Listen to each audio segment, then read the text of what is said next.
In this video, I'm going to tell you about 3 products for our hobby that get advertised to me all the time on social media. And I actually bought them.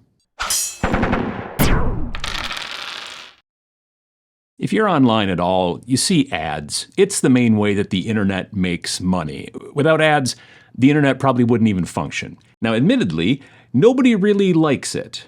But every once in a while, you end up getting an ad for something that actually kind of piques your interest. Case in point, this cool Mad Max t-shirt was shown to me on a Facebook ad, I think, and I kind of had to get it.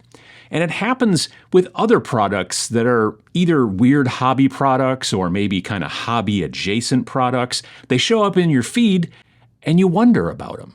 Well, wonder no more about these products that I'm about to show you because I bought them so that I could show them to you and try them out as well.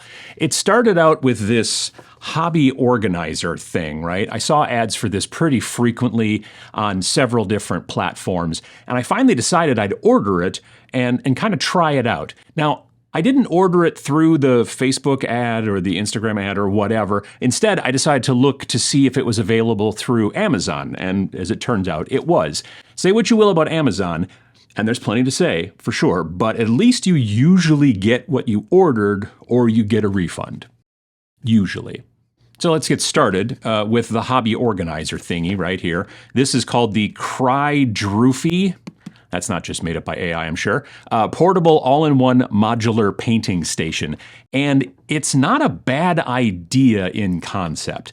It's kind of like a lot of different containers and holders and other stuff useful for miniature painters. And it all kind of stacks together like sort of in a Russian nesting doll sort of style, if you want it to, right?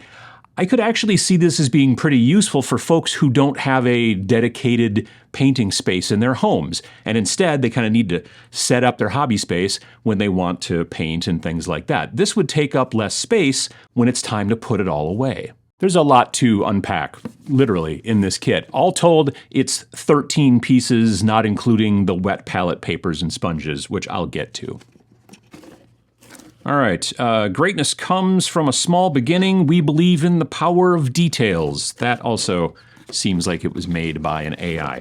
This is supplies like wet palette stuff and whatnot. I'll show you that in a second. Otherwise, here is our device. Now, it comes in 2 different colors. I got the blue, light blue and black one, but there's also a green and tan one as well. And like I said, everything sort of stacks in here like nesting dolls. So you can take these 2 cups out, and then you could put water in here. You could put technically clean, you know, like regular water over here and metallic water over there if you want to go down that road, if you're one of those folks.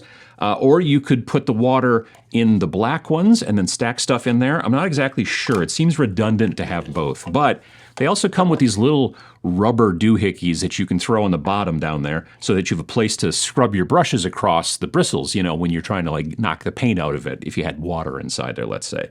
You also get these little clippy things, right, that go on the side. This one is for holding brushes, and it has a little cup at the bottom, so if you're holding wet brushes in there and they drip out, they'll just catch in the cup and not get all over your table or whatever you're doing if you're on the dining room table because you're having to go back and forth a lot with your hobby stuff. This one is more for holding dry brushes that you haven't used yet, let's say, just to keep them out of the way. And they both just clip over the edge of the thing, so you can put them wherever you want, which is sort of nice. This is the same thing again. You got 2 clips, the long one with the cup and the short one that doesn't have the cup. Plus you also have a little rubber thing again, so you could, again, fill both of these, have some. You've got a lot of different options, and everything, like I said, is stackable and everything like that. So it's actually not bad, this top part. But now is when we get into the bottom part. So we unclip and unclip, and then down here we have 2 different things. The very bottom is like, basically, it's kind of weird. They tell you in the instructions and stuff like you can store paint in here. It'll stay fresh for up to 60 days. And they say that with acrylic, and I'm dubious. Oils, well, I don't know if they'll last for 60 days, but oils will last for a while, especially if they're sealed. Oils take a long time to dry out because it's oil. But acrylic, yeah, I don't know that I would do that. I would see maybe putting like bits in here and stuff like that for keeping for kit bashing, or I don't know, who knows. I'm not sure that this is the most useful part of this thing, but it's there. And then here, this I think, so like, I don't know if this is supposed to be the wet palette and this is just to keep extra paper. I feel like that's maybe the case.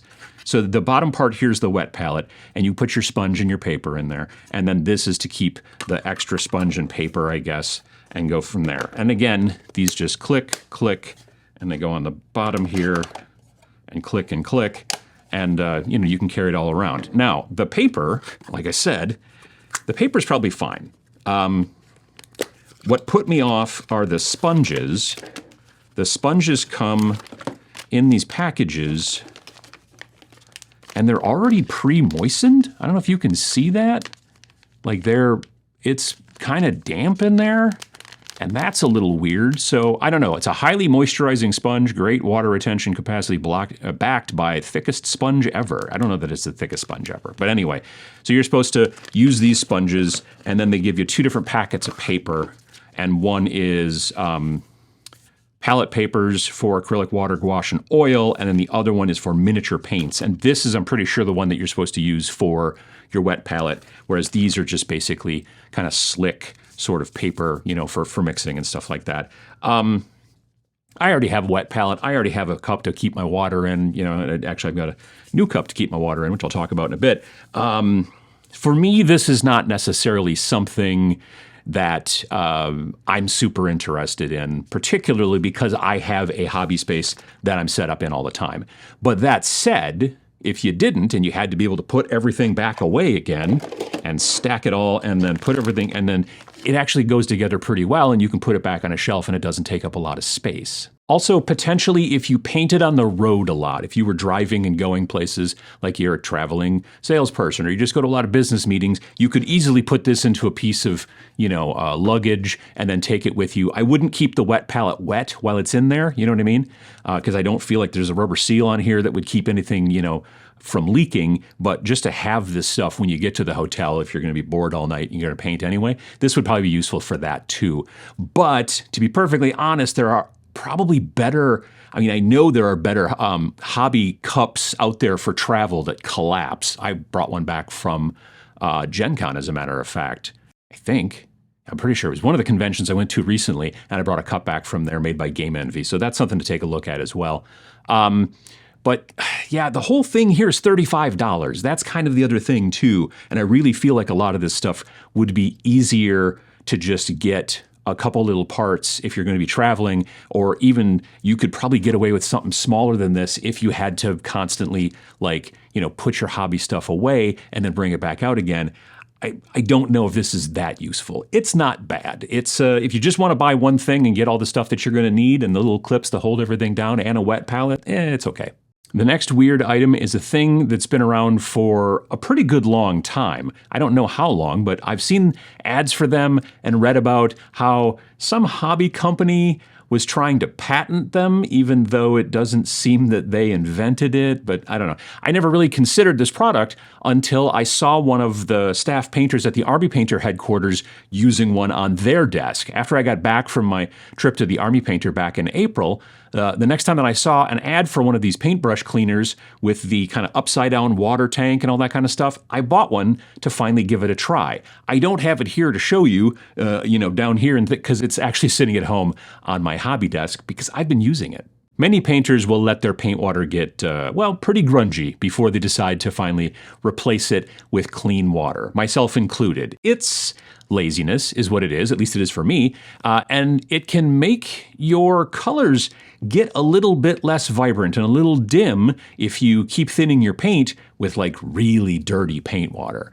Also, some people feel that if you paint with metallics and then clean it off in the water thing, then the mica particles that make most metallic paints, metallic, will be floating around in your paint water cup and then contaminate your other non-metallic colors as you paint and dip your brush and clean it and all that kind of stuff. This thing actually kind of takes care of all of that.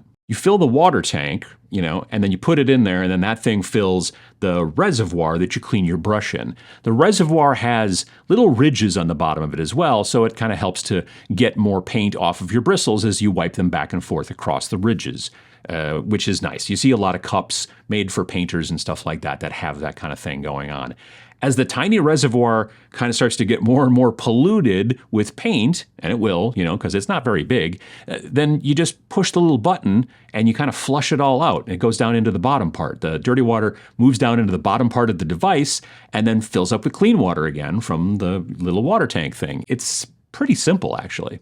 I first tested this thing, sort of unintentionally, by filling it with water and then not using it at all, just letting it sit for several weeks, which was not actually the plan. I was gone at Gen Con, and then when I came home, I had COVID, so I didn't even look at it while all that was obviously going on. I did notice later that the water hadn't evaporated as quickly as my usual kind of paint cup does, and I suspect it's because only a small surface area of the kind of water reservoir is exposed to the air instead of the entire open mouth of the paint cup. So the water is safer from evaporation longer, I think. I'm not a scientist, but I think that's what's going on. But if that's the case, then that's another benefit right there. They say that you can go through 2 tanks of clean water before you need to empty out the bottom part where the dirty water goes, but honestly, it seems to me like it's just easier to empty out the bottom part when you're refilling the top part. You've got the thing all kind of apart at that point anyway, so you might as well just empty out the bottom, but it's up to you, At least you don't have to empty it every time that you fill the top, so you do get that choice. It's not hard to take the thing apart and refill, but there is kind of a small little silicone ring that goes around the neck of the filling tank, and it's just a touch fiddly, but once you get the hang of it, it's pretty easy. The one that I bought had a relatively random name from a random company or whatever, again, AI-generated stuff, and it was about $10 on Amazon, which makes it about $1.25 cheaper than the Citadel water pot, which is basically just a custom-designed paint cup with ridges on the bottom of it and a brush holder kind of notch and some stuff like that. But as I said, I found that the water evaporates from cups like that pretty quickly. So if you're lazy about refilling your paint cup between sessions, but you'd still like uncontaminated water when you do paint, then maybe taking a look at this thing or some sort of thing like it, there's many different manufacturers, like I said, might be a good idea. Lastly, I bought this electric makeup brush cleaner so that my cheap makeup brushes that I use for dry brushing and stuff like that might last longer. This was a mistake, frankly. This thing might work okay on makeup brushes when you are trying to clean like actual makeup particles out of those brushes. But I'm trying to clean, basically dried acrylic paint out of my cheap makeup brushes, and that's a very different thing. Now, I do clean the makeup brushes directly after using them, right? I even made a video about it some time ago, 3-4 years ago. Pachow. But sometimes you can't get it all out, so I thought that maybe this thing would help. It didn't. First of all, the lid. It's rubber, and so you just sort of stick the handles in there so the thing hangs down inside, and it does not fit my biggest and fattest makeup brushes at all, so that's kind of a bust. Those are the ones that I have a tendency to kind of use the most and also generally need to be cleaned the most. Secondly, the agitator thing on the bottom down there that when you plug it into the wall and turn it on, it doesn't really agitate fast enough to do very much at all, it seems. Also, the instructions mentioned in several places to add a few drops of cleaning fluid into the water, but never really explained what that was. Do they mean dishwashing fluid? Do they mean hand soap? Is it something else? I didn't want to use the wrong fluids and then ruin some brushes, so I just used regular water and frankly didn't really notice any difference. I ran my most discolored brush in the water for about 10 minutes or so, and it didn't even change the color of the water at all, right? So I suspect that it didn't really clean anything. If the device was actually getting paint out of the brush, then you'd think the water would change at least a bit to the color of the paint that was, in theory getting cleaned out. I'm concerned about using isopropyl alcohol on makeup brushes. I know it can work on regular miniature painting synthetic brushes. Don't use it on natural hair brushes, but it works pretty well in synthetics. But I'm concerned that it might do something weird to the relatively inexpensive glue that holds the relatively inexpensive bristles in my relatively inexpensive makeup brushes. So maybe it's worth it for makeup brushes that are, again, actually used with actual makeup. Any makeup wearers in the audience should let us know down in the comments below if you've ever used something like this for its intended purposes. But for cleaning acrylic paint out of cheap makeup brushes, this doesn't seem like it'll do you any good. And at $14, you'd probably be better off just buying more brushes. And then, of course, checking out the video that I pachowed earlier. So there's 3 hobby and hobby adjacent products that I've been seeing ads for repeatedly on social media, and now I've tried them and told you about them. So, hopefully now you know. One was okay, and one was good, and the other one was not, frankly, useful for our purposes, I don't think. If you're interested in any one of them, I'll have an Amazon link down below in the description, and you can check them out.